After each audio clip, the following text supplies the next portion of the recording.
June 12th, and welcome to the Alan Osborne Show, because you can't make this shit up. So anyway, let's start getting into this. Listen, I don't even know where to start. First of all, Mid-Bay News. You two jokers, if you're going to do the news, at least tell the truth. Didn't you have somebody there and you still didn't know what happened? It wasn't Stan Sunday's ex-wife, it was his current wife. So I'm going to get into this.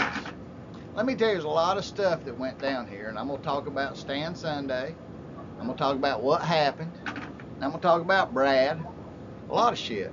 I'm going to make a whole separate show on Brad, because I've had it with him. And I'm going to show you why I've had it, because we're going to start this show off. It's mostly about Stan.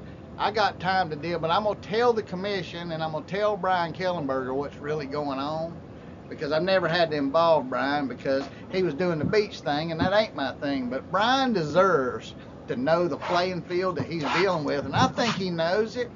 And I want you to know, Brian, as far as me and a lot of other people go, we're not fighting you. We support you, and we hope you do the right thing and lead these employees in a great way that they deserve, that they have not had in a long time. So without further ado, what I'm going to do is I'm going to take you to the start of the BCC show, and I'm going to show you the drama that's about to unfold, and all the commissioners know.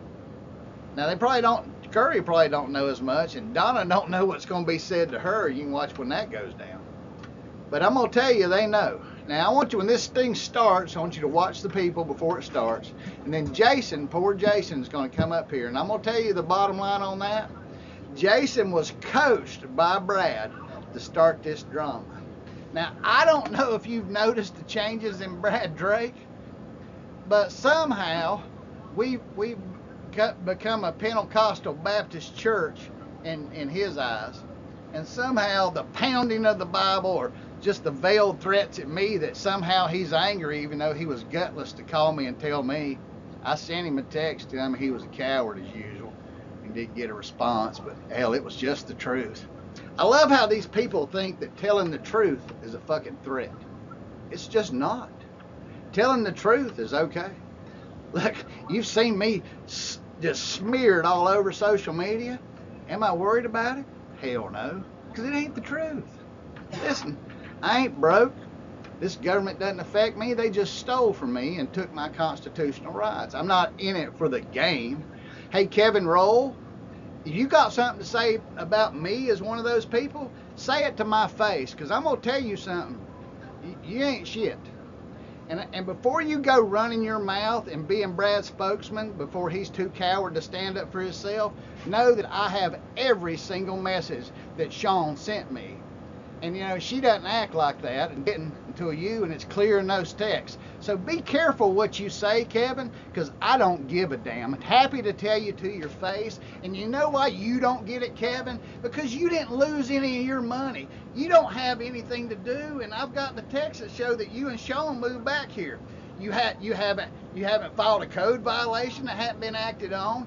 Somebody else's sex life has never affected you from getting your constitutional rights. So who gives a damn what you don't get? Go outside and suck that vape like you've been sucking on Brad. I'm all sick of it, and I'm telling you to your face, that's why you're not engaging me, because I'll not have any of that bullshit. I blocked you a long time ago because you lied to me. You're a flip-flopper in every damn text I've got. So you're not worth it. And Sean's always been nice to me and told me the truth, and I told her the truth. But fuck all this. If I have to, I'll publish every one of them and talk about it. And don't give a damn. I'm going to on Brad. I'm going to tell you everything that happened in the election, how it came to be, who supported who. It was sickening. But before we get to that, we're going to get to the start of this show. Now, I feel bad for you, Jason, that Brad's leadership was so poor that he thought you should try to bring God to influence what he wanted. And if I don't know if Jimmy Swaggart was there, or we've got Oral Drake. You know, I don't know about Oral Roberts, but we've got Oral Drake, and somehow he believes to be anointed to bring God to all of us in the middle of the BCC meeting. There's a reason for separation of church and state. It's nice to have a prayer. It's good to pledge allegiance to the Constitution that most of you are going to break. But I know a lot of employees are glad to see Stan go, and I'll say why. So listen, without further ado, let's get to the part of the prayer and see, and watch Brad and watch Jason. You can't make this shit up. I think I'm going to send a few clips of Brad to the governor. I think a lot of you should. And let's see how proud he is of the guy who acts like this, okay? I'm just a citizen wanting the Constitution enforced.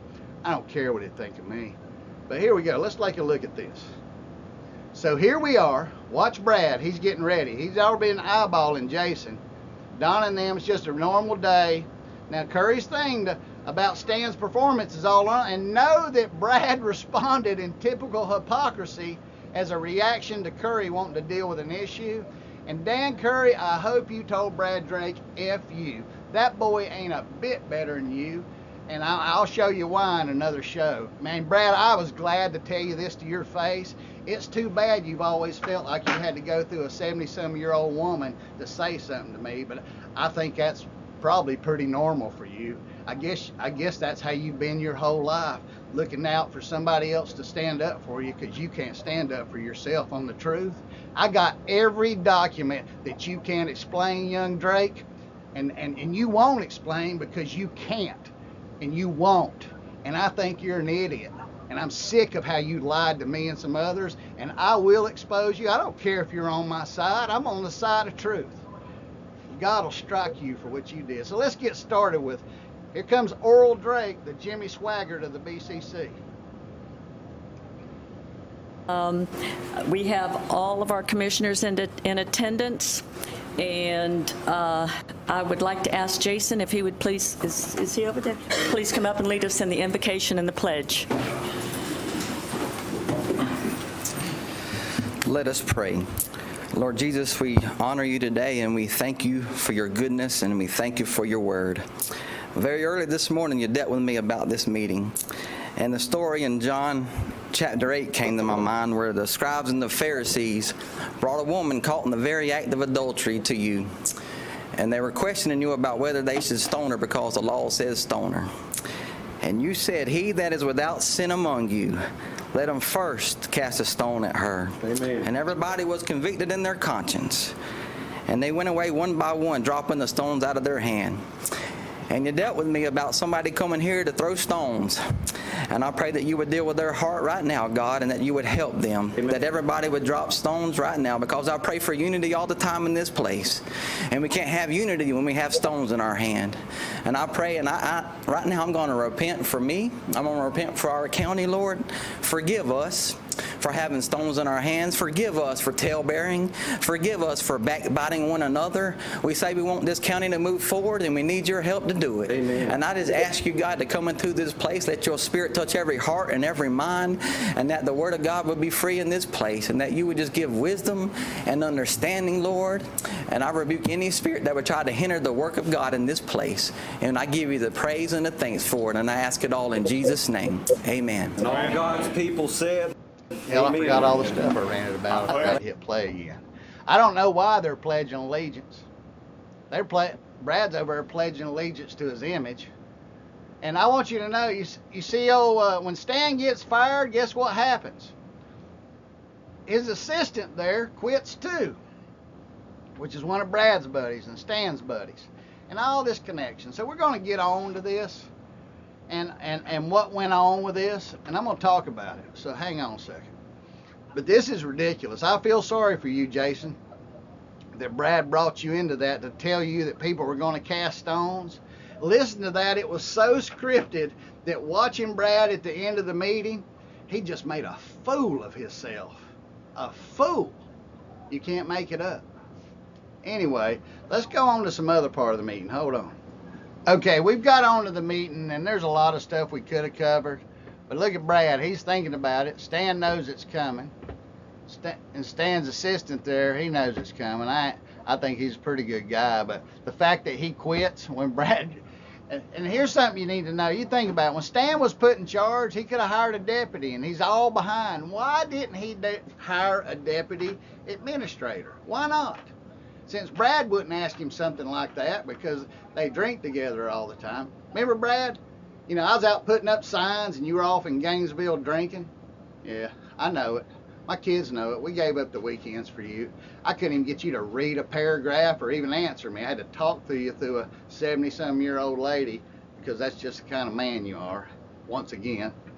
Anyway, let's talk about Stan. What do you do when you're in leadership? When I was in leadership in the military, we always knew it was temporary, and we served at the approval of our bosses. And every so often the military changes out bosses because that's good. You don't want somebody to sit there too long because nepotism and corruption occurs. Does that sound familiar? Brad, I know more about management than you ever will. I've had more experience than you. I'm sick of you looking down your snotty Bible nose at me like you're better than everybody. You made a fool of yourself. But Stan was in a leadership position. You know what he didn't do? He didn't train any assistant leaders, and when he got fired, the guy he brought was gone with him. How about that? I'm not even going to mention his name, but both them seats went empty in one night. How about that, Brad? So why didn't Stan train somebody? Why didn't he hire somebody? He had the money. He had the authorization. Why didn't he? You know why? It's because Stan is a narcissist. And Stan wanted to make sure that the county couldn't afford to fire him. Couldn't afford to fire him. So he made sure that if he went, so did his assistant, and he left an empty desk as the deputy. Larry Jones, nobody did that. Stan, if you were so far behind, why didn't you hire somebody? Are you scared they'd know what you would do? Does that mean they might know you were at FMF? F Me Friday, right? Isn't that what it was called? See, Stan, I hadn't forgotten. I never wanted Stan at the administrator, but Brad begged us not to say anything about it. Brad goes, oh, Stan knew he was going to be done wrong. That's how Stan got back in the office, is Brad and them were all, Tony, we're all telling everybody that Stan had been done wrong and he was going to step in. But all we did, and I hate to say it, is fund another side of the good old boys. There's no good side, and I'm not on any side. I'm on the side of the Constitution. I just want the truth to be used as a measure of doing something in this county, and not if I know that you're sleeping with Tony's aide, Stan. And that matters, and here's why. Stan was a liability, and Danny knows it. He knows it. Curry knows it. Donna knows it. I mean, look, Stan was Mac's boss, and Mac lost his real estate license for fraud charges. Gave it up. Policy was, and that's another problem. Do you hear this board talk about policy and unwritten policy? I'm going to deviate. You know something, Brad? You ain't done a damn thing about this, and Curry's the first one to really move forward on it. You know, Brad. Don't worry, Brad. I'm going to do a whole show and explain everything to you, Brad. I also challenge you to a lie detector test, and I challenge you to look at any of these documents in public and see if your dumb ass can answer them in any kind of intelligent way without saying don't cast stones. But you know something? They weren't cast at your house, but I'm a-throwing them, Brad. Say anything you want about me. It's been said, and I don't care, because I don't care about anything that's not the truth. Whatever. Yeah, that's it, Brad. But look, commissioners, give Kellenberger a chance. Let him fire these people who are not following policy, because Stan didn't have the guts to do it. And people go, well, why wouldn't he? Well, let me tell you this. Okay, Stan goes to Mac and say, Mac, I'm firing you for not following policy and telling me that you got in trouble. Mac goes, okay, and when you do that, I'm going to go get a lawyer and say that you're unfairly enforcing policy on me because you, Stan, are banging Tony's aide. People say, you can't prove that. Well, I tell you what, I've sat in somebody's office and Tony knows it, and I know they have. People have admitted. I told Brad when he was coming back there, I hope he's not going to be sleeping with Tony's aide again. That's how well known it was. People say, why is that your business, Alan? You're kind of weird. I'm not weird, because here's why. Tony's aide is Lloyd Blue's daughter. Lloyd doesn't like what I'm doing, and neither does Shipman.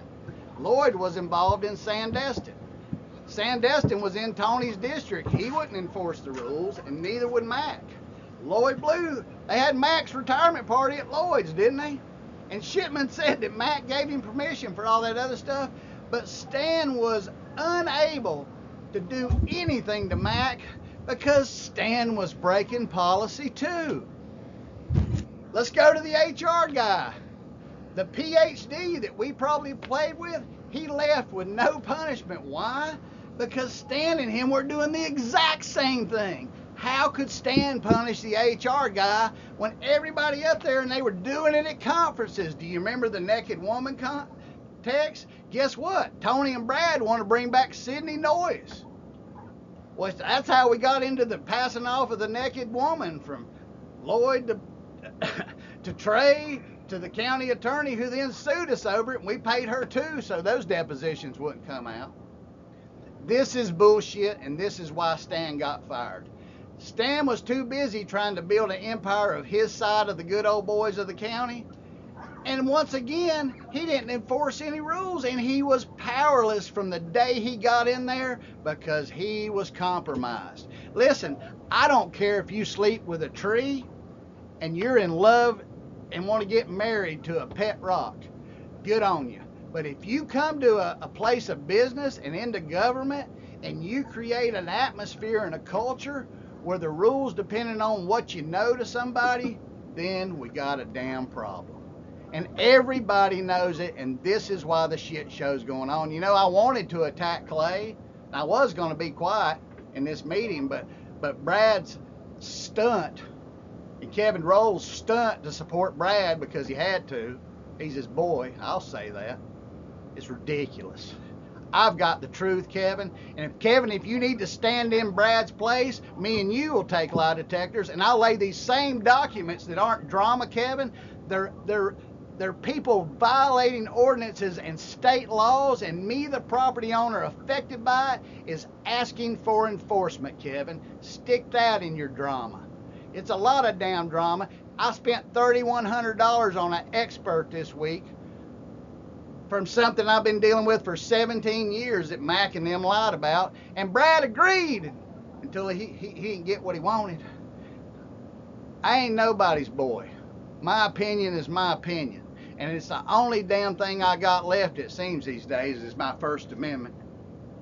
Appreciate the deputy sitting behind Brad being the professional he is. That's unusual out of here. Anyway, it's bullshit. I even love where Brad tells Atkinson at the end he's behind him. Boy, I can prove otherwise. I can prove it on the rolls too. The rolls are protecting Atkinson. I got all that too.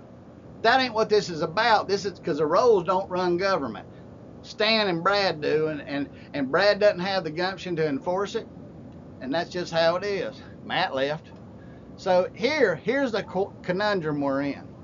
What the hell are we gonna do? So that's why Stan's sex lives matter, because it's Tony Anderson. And look at Commissioner Anderson, the pinnacle of an example. Tony's known about this affair forever, and later on, Stan's wife, Tony, and Brad try to treat her bad. Why doesn't she have the right to come up there and talk about she has first-hand knowledge of Stan's policy violations? But y'all don't want that truth out. They're looking for Clay to save them. Ain't no reason. Y'all shouldn't be adjusting free speech if they're not up there making physical threats. And what do you think you were doing, pounding on that thing and going in the back screaming evil, Brad? Hey, let me tell you something, Brad. If I'm evil, I'm a necessary evil, because you don't have the courage to stand up and do what the Constitution requires. And neither did Stan. He's hid, that midget's hid behind that gun and badge his whole life. Stan, you got anything to say to me? You got my phone number too. I'll tell you this in public. You lied to me, you piece of shit, and you lost your job over it. Good on you. It's about time. Remember when they wrote the letter and tried to tell the base that I brought great discredit upon the Air Force by telling the truth? My boss didn't buy it. But they sent that to my work, and then Brad cried because somebody knew his job description. Brad, you told us you worked directly for the government, and you worked for DOT. Another Brad lie. Big fuck. Brad, I heard that Mikey's going to go check your time cards versus when you were where. Is that why you're losing your mind? Oh, well, I never worried about my time cards, Brad, when I worked for government. Anyway, That's how that rolled down. Now, I was going to go after Clay, but Clay tells the truth, damn it. Damn it, Clay. He tells them, it's time for you to have an attorney, and he tells them the truth.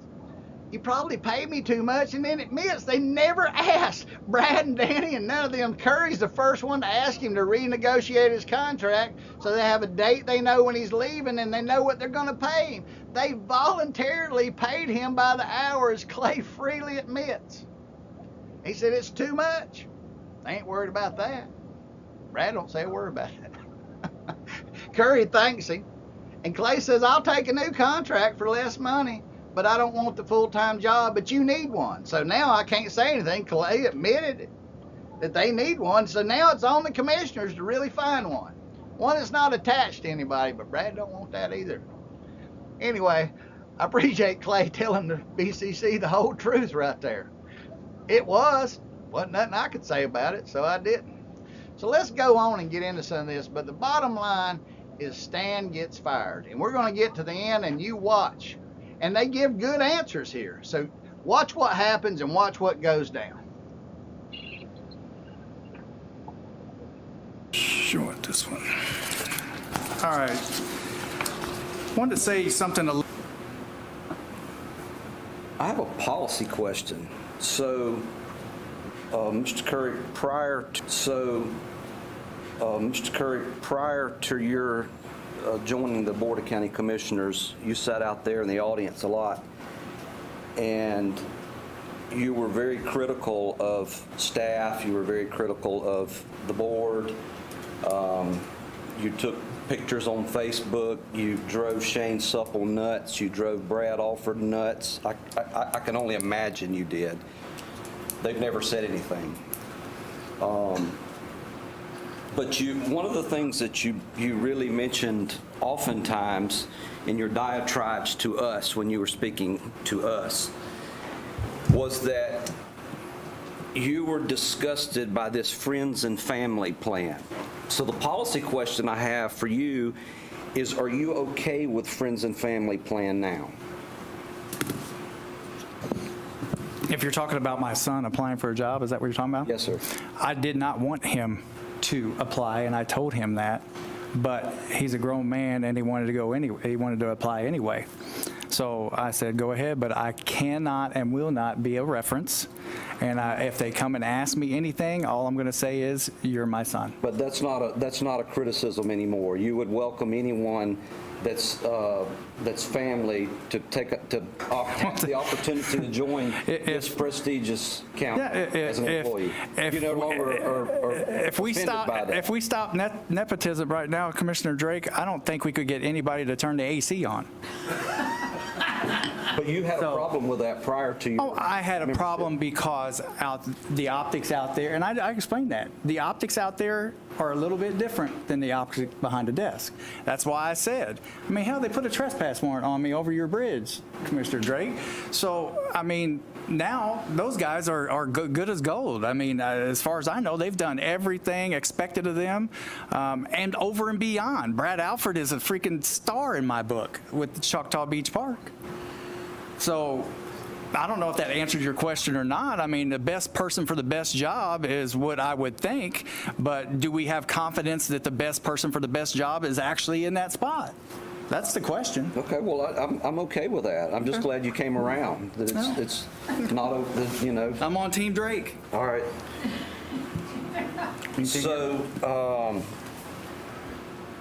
the question that has to be asked is, I look out here and I see a lot of employees. I've spent time with a lot of these individuals that work for this county. I'm very proud of everyone that's here.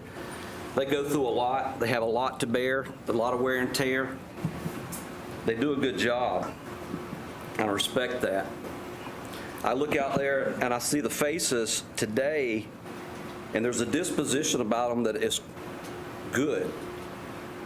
And you can see the quality on the faces of our employees. Prior to Mr. Sunday's tenure, I could look out here at our wonderful staff and our employees. Morale was terrible. People did not enjoy coming to these meetings. They didn't enjoy coming to work. There was a failure in leadership. And I gave that guy a try. In fact, the last time we went through this exercise, I reached out. When things went off the rails, I asked for a timeout. And I said, let's get through the Christmas holidays and let everybody think on that. And then we would come back and then we would make a decision. During the Christmas holidays, I reached out to at least 30 employees. And I told them, I said, hey, I want to ask you, and this is confidential, it's private, I'll never repeat this, but I just want to know what your opinion is of our county administrator. Is he someone that's good to work for? Out of 30 employees, 29 of them told me no. That's where we were. And it wasn't Mr. Sunday they were talking. Correct. I gave that man a chance. I tried several times. His style of leadership just didn't work. I don't know if that's what you want to go back to, but when he would come into my office, he would prop his feet up on the table. He would vape his cigarettes. He used the F word. He just had he had his staff taking care of his dog and running them on errands and things like that. Even with all that going on, I tried to find some moldability there. I was trying to give the man a chance to do his job without rushing him right out the door. But then when we went through this exercise in a public meeting, he demonstrated that he was not capable of holding it together. It was one of the most disrespectful things that I'd ever witnessed that took place in front of a governmental body. And I was convinced at that point that I didn't have any dislike over that gentleman. I didn't have any displeasure, but I just didn't believe that his leadership was ever going to be effective. So we had to make a change. I haven't seen that. I hear all these nitpicks here and there. Imagine Mr. Roark, imagine the CEO of Bank of America having to deal with the nuances with the local clerk or with a lending officer in some other city. Organizations are big. We're not Bank of America, but we have close to 500 employees, and management is difficult. But I've watched Mr. Sunday stay here till way in the night when we were going through challenges with weather and disaster and the most unfortunate of circumstances. He was working overtime. Mr. Trawick was working alongside with him. And I'm not seeing this, but what I am seeing, I'm just seeing a lot of hypocrisy. And I have agreed and disagreed with everybody in this room. I've disagreed with Mr. Sunday. I've disagreed with everybody that's sitting out there at one time or another. But I always am trying to get the policy right. I'm not here to play sides or favoritism. At one point, the crowd wanted everybody gone. And then I was supportive of a fresh start. I was like, yeah, we do. We can't do the same things from here on out that have been taking place for over the last 40 or 50 years. We have to clean that up. We are, and we have. There have been a lot of changes that have taken place recently in personnel issues, and they're working. They're effective. But I just don't understand this need to win. I'll take a loss every now and then. When we debate something, if I'm not on the prevailing side, okay, we move on. It's okay. But what is happening right now is it is a sport. And what we're doing is we're dealing with people's lives and their livelihood for sport. That is not something that I was taught in my Sunday school lessons That is not the kind of person that Christ wants us to model. And I appreciate I appreciate your prayer, Jason. I can't cast stones at anybody. I've made mistakes. I've done things that were embarrassing. But we're all human. But the goal here, the only reason I have inserted myself into this is miserable. The morale of our citizens is in every corner. You have complaints about every issue you could ever imagine. Of the 67 counties, I have visited every county. I have worked with elected officials in every county. Nothing anywhere is like what we deal with on a daily basis in trivial matters. All I want to do is be a part of a board that puts Humpty Dumpty back together. We inherited a mess, okay? A several decades long mess that we've inherited. And we're picking up the pieces one by one. I'm seeing it. I'm seeing it on their faces. I'm seeing it with other employees. I'm seeing it everywhere. We're making progress. But there is this irresistible desire to continue to just stir the pot. I wish that everybody would just appreciate and value the employees that we have, the team members, as Mr. Roark likes to say, and I agree with that. We are a team. I wish people would just accept and love and embrace the hard work and the dedication that our Walton County employees provide for us, and that we should not take them for granted or treat them as a sport. I just don't understand that. I don't at all. And I have on numerous occasions, I have disagreed with everybody that's sitting up here. I have disagreed with people out there. I've agreed. I've been on one side, I've been on another.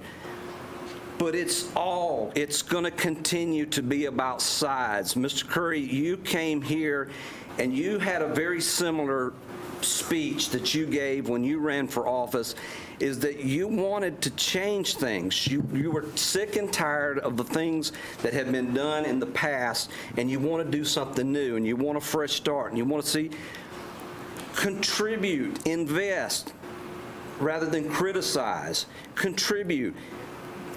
Lend a helping hand.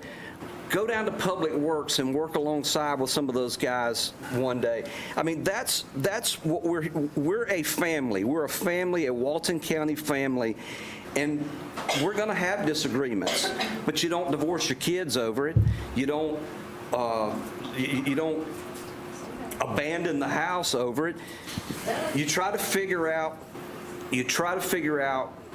how to make the thing work. And that's all I want to do. And I've said it time and time again. My expectation of the people that I vote for, whether it's the governor, the congressman, state senator, local elected officials, whomever, what I want and what I expect is that that person is going to do what they say they're going to do, and that they line up philosophically with my beliefs. But I have to trust them to do what they say they're going to do.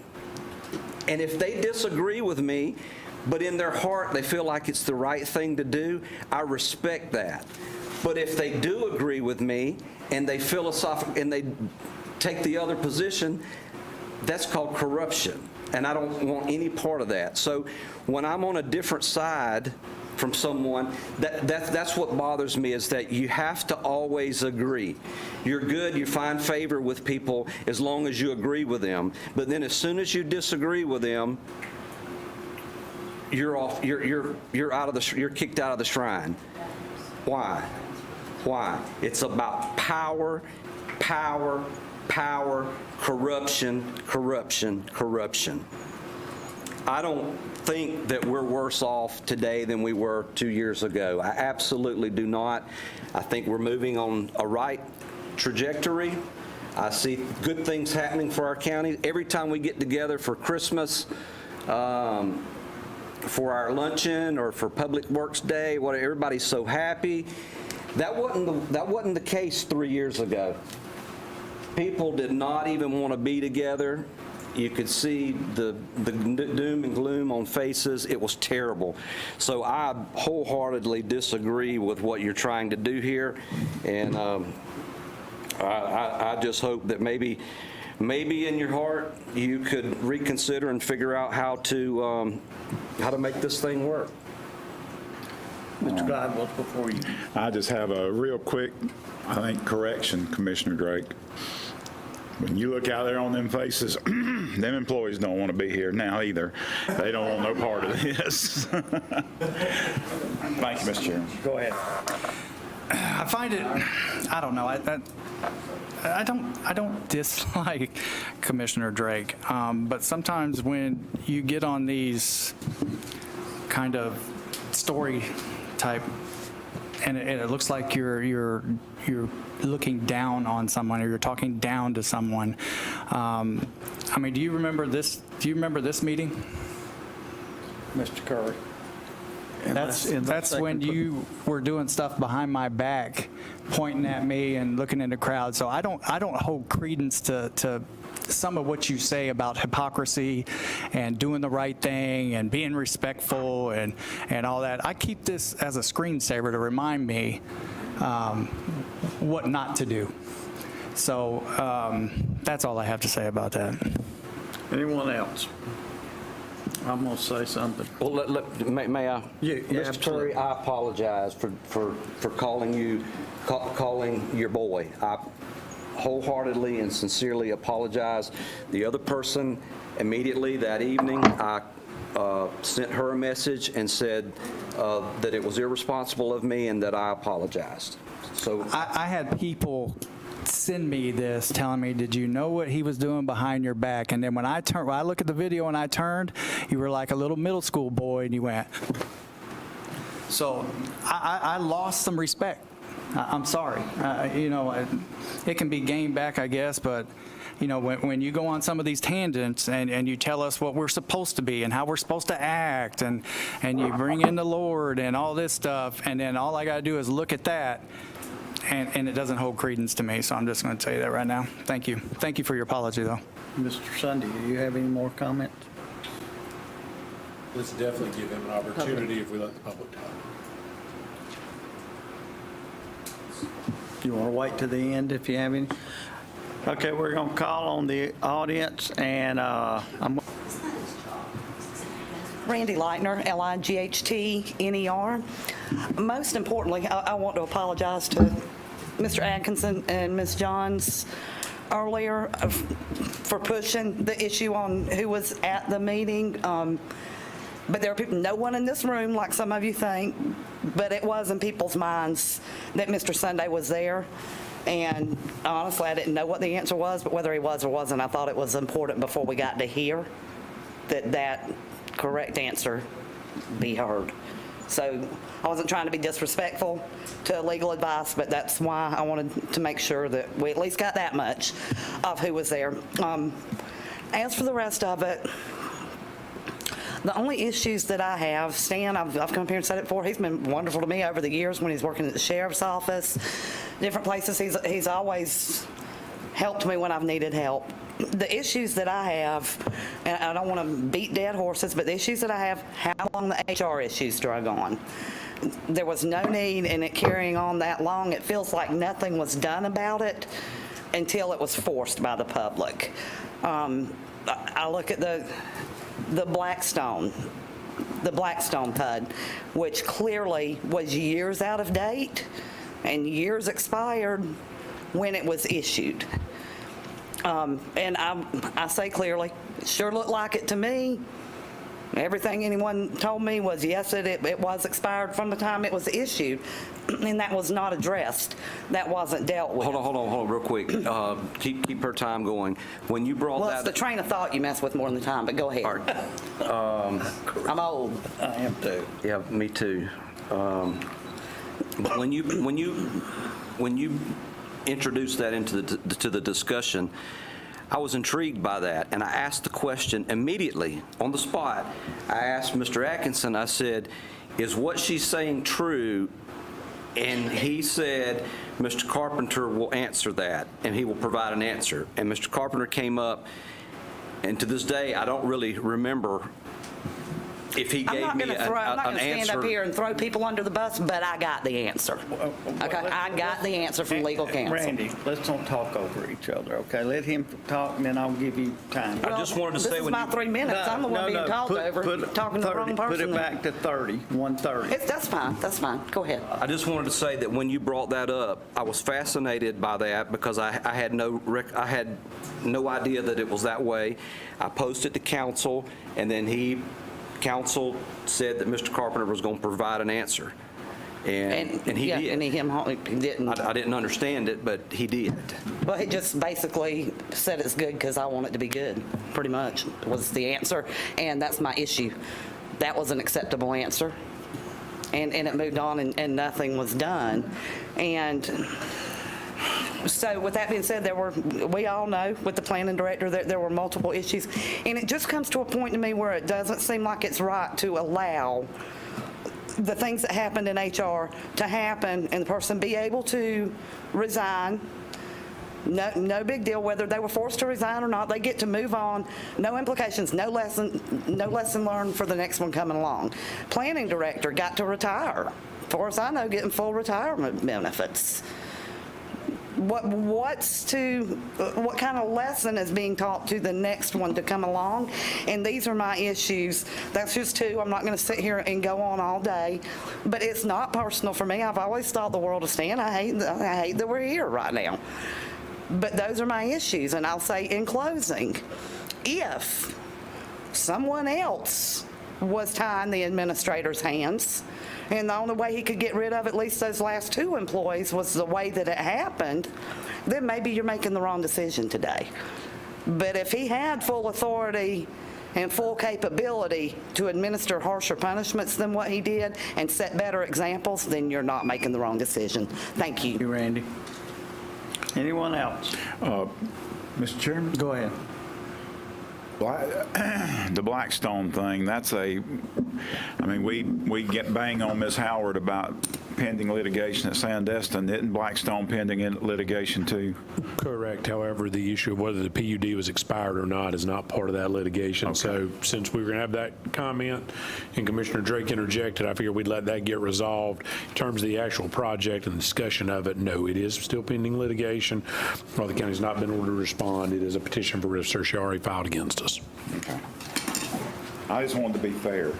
Anyone else? Mr. Osborne.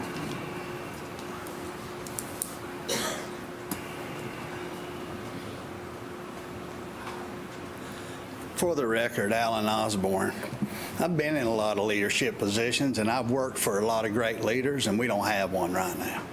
That's just all there is, because he's creating a culture that it's okay to screw up and you won't be punished. There's no accountability. I had to ask Commissioner Drake over a year and a half ago what to do about it. He told me to take it to Stan. Stan told me he would deal with it, and I got fed up with it after a long time. He's been given plenty of evidence. He absolutely could have held Mac responsible. Commissioner Johns wrote an affidavit where Mac made fun of it. And that culture is still here. It's still here, every bit of it. And that crap about a family, I don't think there's a one of you have dumped out your wallet for what a staff did that was wrong. Absolutely wrong, and we've been the victim of it about here, and I hate that y'all gave up control of your directors. You never should have. No commander should ever, and that's what y'all been elected to be here.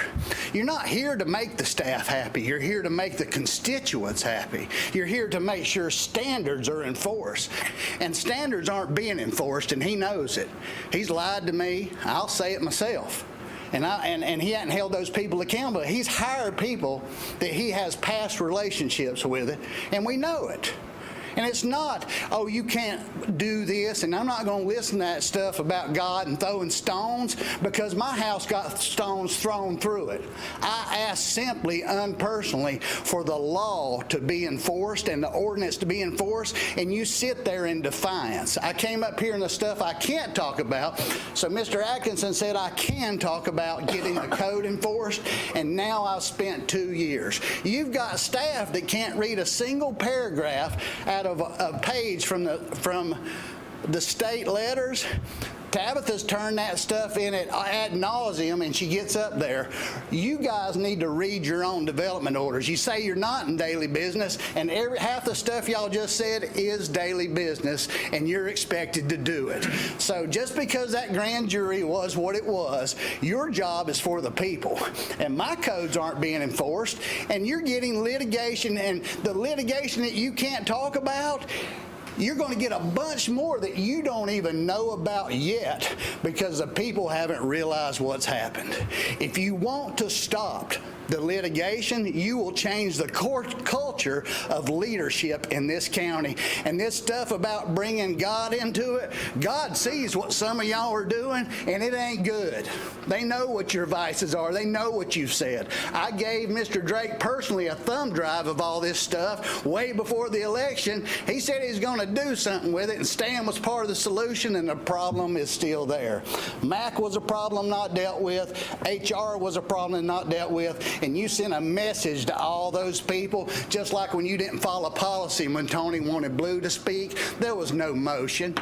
That's right. You broke the policy, Mr. Anderson. Thank you very much. Anyone else? There's Somebody in the back. Okay. Kevin Kevin Roll, Roll. I think. Mr. Osborne. Come on. Come on, Mr. Kevin. Rowley. Kevin, you can come on up. Let him say something before you start. I don't mind passionate debate. I don't mind trying to work to a solution. I want to ask you something. Okay. I'll come up. Ain't no problem. What is it? Did you know my mother? No. Did you know mine? Did you make a comment that when my mother passed away, that you hoped that she suffered severely from the cancer that she died from? Did you or did you not say that? No, and that's not part of this, so I'm going to tell you something. I came up there and did, No, or you you're did not not? going to. I know what I said. You know what I said? You use that as a crutch for half your life is what I said, and you still are. And I'll tell you that in front of anybody. You lied to me. Since you called me up here, you take that Bible and you do something else with it, because it ain't God's favor. You know what I'm asking for, Mr. and you've Astor. seen the documents. Don't you sit here and do that to me. Mr. Don't you tell me Osborne. about what I've been. He talked to me. That's enough. That's his answer. Wow. You're sorry. Wow. That's leadership. Yeah, and you ain't none of it. Oh, real quick, Mr. Rowley, on that note, though, on the first thing that you brought forward, Mr. Osborne, was an email. I can't answer you no more, so stop. Sure You can talk, but don't ask him a question. The email that he's referencing, I passed along to Mr. Sunday. Now, Mr. Sunday, where was that email? Where did that end up? Every email, every complaint that has been originated by Mr. Osborne and sent to me or sent to me from a commissioner has been sent to code enforcement. And they have assured me that they have adequately investigated each complaint where there was an issue to be investigated. That's according to Mr. Corman and Mr. Gainey. Let's keep it on the subject. Mr. Roll, I'm sorry you have to wait. Okay. Kevin Rowley, for the record, R-O-L-L-E. I'll try and take this down a notch a little bit. Evil. Sorry, can you hear me now? Yes. Can't hear back there. I want to talk about, Nope. I don't see anyone. Oh, yeah. Got one. Okay, come up.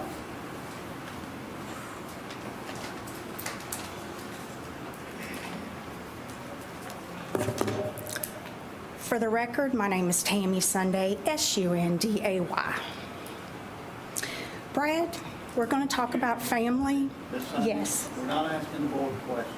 Say what you say. Okay, well, he felt that it was okay to ask Mr. Osborne about family. So I'm going through the door that has been previously opened. We are not discussing yours and Mr. Sunday's personal life. Mr. Anderson, Ms. Sunday, that's policy. We're not discussing. you've not heard one thing that I've had to say yet. I just want you to. I hear you. I hear you. All right. Okay? I got you. I've got you. Okay? Sorry. Now, Mr. Brad, you started out saying, do you know my mother? Okay? I posed that question right back to you. Do you know my mother? I can tell you this, Miss Sunday, I've never said anything hateful, hurtful, or derogatory Okay. about any of your family. Fair enough. My mother died of cancer. Go ahead. My mother died of cancer as well, okay? So I understand. And if you're trying to draw sympathy from your mother, then you know what? My mother died of cancer. My father died of a heart attack, and I'm an only child. So right now, I'm going through the toughest time of my entire life alone, Mr. Drake, alone. Do you know what that feels like? And do you know what it feels like to sit here and listen to you give your speech, give your sermon about forgiveness and about throwing stones? Well, you know what? The sermon that you preached, you forgot a part. So let me help you with the last part, okay? This part of the policy discussion? Well, bringing up mothers wasn't part of the policy either. So, I mean, you're gonna be selective? You open the door for the preaching. So by God, I've brought my Bible. Ms. Sunday, if you will please just address your comments directly to the chair or to the board as a whole rather than Okay. individual. Gotcha. Yes, sir. If she steps out of the standard policy, Okay, you have all the right. gavel, Mr. Chair. So I believe you were preaching on John 8, 4 through 11, on the stoning of the woman. So if we go down to verse 11, it also says, go now and leave your life of sin. Other words, sin no more. And I believe it's very clear that I'm not the only damn one in this room that thinks that that has not happened. Now, if this board intends to tolerate the activity of your acting administrator that is the face of your organization. That's it. You're not getting into that. Okay, so we'll talk in generalities. Ms. Johns brought up the point earlier that says that employees that are walking about are the billboard for your organization. What does that say about your organization?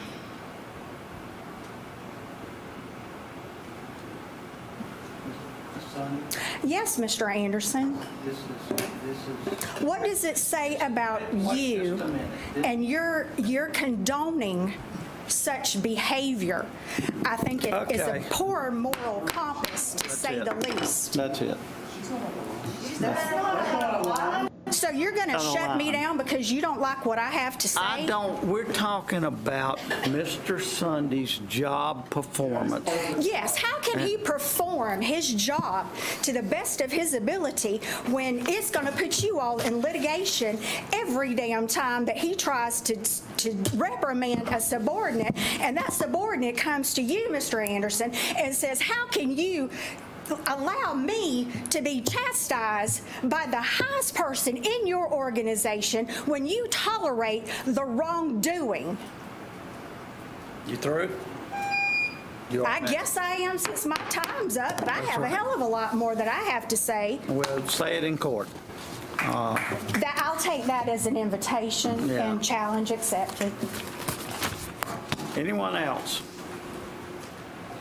Seeing no one, we have a motion on the floor, a second. All in favor of the motion, say aye. Aye. All opposed, say nay. No. No. Okay, and that about sums it up. That's right, Brad. Hey, Brad, I've got those investigative complaints. They don't even have my complaint written in, and the investigation's blank, you jackass. You got nothing, Brad, and no integrity. You can take that Jimmy Oral Drake, you know? You don't have the guts to look at these documents. You said, oh, I believe in heated debate. Then you didn't open your mouth. Let's have a debate. If you believe in it, like I said, I'll pay for a lie detector, and I've got a lot more to say on you, Mr. Drake, but that's it. He's fired. I'm glad you're such a Trump supporter of his policies, because in good old Trump fashion, he got held responsible, he was exposed, and like Trump said, he's fired, because the rest of us are tired of this. You get Kevin and, like I said, Kevin and Sean, if you want to lay all these documents out, I guarantee you've already said they can't defend them. It's your own damn words. I dare you, Kevin, for a debate on these documents. What are you talking about moving forward? It wasn't your money that's lost. You know, you ain't got a vote in what I say, boy. You never will. You're just weak. Why are you in there, Kevin? For Brad's drama. Maybe you should pray to him at that non-church he goes to. Somebody pray for him. I'm going to tell you, when this is all said and done, you won't have the guts to get on the stand, Brad, but you might not have a choice, and that's okay. A lot of people know what's going on, and there's a lot of cases, and I have a feeling that Turner and Quinn are going to sit you down and depose you. And you better bring that Bible, and you better think real quick before you lie. You better think about it. It's not me coming after your job description. It's not me wanting to audit your time cards, Brad. All I wanted was you for to enforce the law, and like every day you look down your nose at people because you think you're better than them, and somehow God anointed Oral Drake with his interpretation of the Bible, and it's better than everybody's. This is a cut and dried matter. Violations were done. Stan helped cover it up. Corman and Gainey ain't got nothing to show any of you commissioners. Hey, Danny. Hey, Dan Curry and Donna. Go ask Gainey and Corman to come in there and explain those documents, and have the new administrator, Mr. Kellenberger, have Chance Powell explain them to him. Everybody needs to explain this to Brian Kellenberger, because he's bared the brunt of half this bullshit over the years of having to put up with it. And now he's in a position to ask y'all, really? I think Brian can clean it up. Let's give him a chance. Like Brad said, let's give him a chance. Hey, Brad, won't you look at the documents? Are you too busy up there doing your DOT work during a commission meeting? What are you doing on your phone? How come every time something's important, you got to read your phone or type? Is that what we elected you to do? I damn sure didn't support you for that reason. That's right, folks. I put up like 28 of Brad's signs, and I regret them. The only good thing is I've got a couple to take a dump on later. It's still left in my garage, and that's what I'll probably use them for. I'm pissed off, got ripped off, and I'm tired of the Constitution being made to some people. We don't need a good old boy system, not an A or a B. We need a constitutional fairness system, and we need professional government. And to you employees that do give us professional government out there, thank you. As a retired government worker, I thank you for your commitment, just like I have. I promise you, every time I left the U.S. soil, I was totally committed to the Constitution and whatever it took to keep America safe. And I just expect the government to believe in it just like I do. But the problem is, you know, Donna's a veteran. Brad couldn't hack that. He ain't got it in him. He just ain't. Danny, couldn't have made it. Not his cup of tea. Tony Anderson, well, hell, they don't let trolls. I don't think he could pass the height requirement. And really, he couldn't have stayed in. He couldn't get promoted at the post office. I'm sick of this. You don't think it's not personal, Tony? What you've done, it is. And that's the way it was on this edition of Schoolyard Yer Mama. I want the Constitution, but the only question Brad could ask me, did you say something about my mama? So what? So what? You know what you said to me? No, sir. No, you didn't get away with it. And Curry schooled you like the little man that you are. Nothing to be proud of there. You're going to be exposed, and there's a lot more coming. Hey, somebody asked me about the thumb drive chronology, and wait till you tune in to hear all the tasks that we need to do. Boy, Danny, you ain't going to like it when I tell you what old Brad, and neither is Mikey, and I show y'all some other stuff. Isn't it funny how suddenly after going to church service with Tony Anderson's son, Tony and them campaigned against Brad, but suddenly he's in their camp. Talk about switching sides. He's with the camp of the naked women and the adultery. That's where Brad Drake has hung his hat. And that's the way it is. You can't make this shit up, but it is the truth. You can unelect it. You can write the governor, and you can tell them, I dare you for a debate, Brad. I dare you to take a lie. Ask me what you want on that lie detector test, and I'll ask you, Brad. Yep, you bit off more than you can chew. You better strut around, get that corn cob out. I'm gonna have some fun with this, Mr. Drake. Till next time, y'all keep them straight there. And if people, I don't have any problem calling out the own people that I supported and telling you it was a mistake. I wish Teddy Stewart had stayed, and I wish I had supported him. They screwed it up for Ted. If that's all right, honestly, Teddy, I think you'd have made a better commissioner. I really do. I'm sorry. I wasted my support on Brad, but you know, fool me once, shame on me. Fool me twice, or excuse me, shame on you. Fool me twice, shame on me. Only correction I've got in there, I think I said that Tony's aide was Lloyd's daughter. No, it's his sister-in-law. That's right. Ain't that right? And Tony and Shipman, don't forget, helped form the SBA that put Tony Anderson in office, and the payback was Tony hired Lloyd's sister-in-law. So that's just how that worked, okay? It is about power, Brad, and it's about all the greedy people who've sold off Walton County. They've sold off its beauty, they've sold off its character, and they've sold off its beach, and it was mostly done by the old guard. That's right, Brad, people like you. Till next time, I'm Alan Osborne. You can't make this shit up. Y'all keep them straight, you hear? And Mid-Bay News, if you need to know what the facts are in Walton County, maybe I should be your reporter. See you later.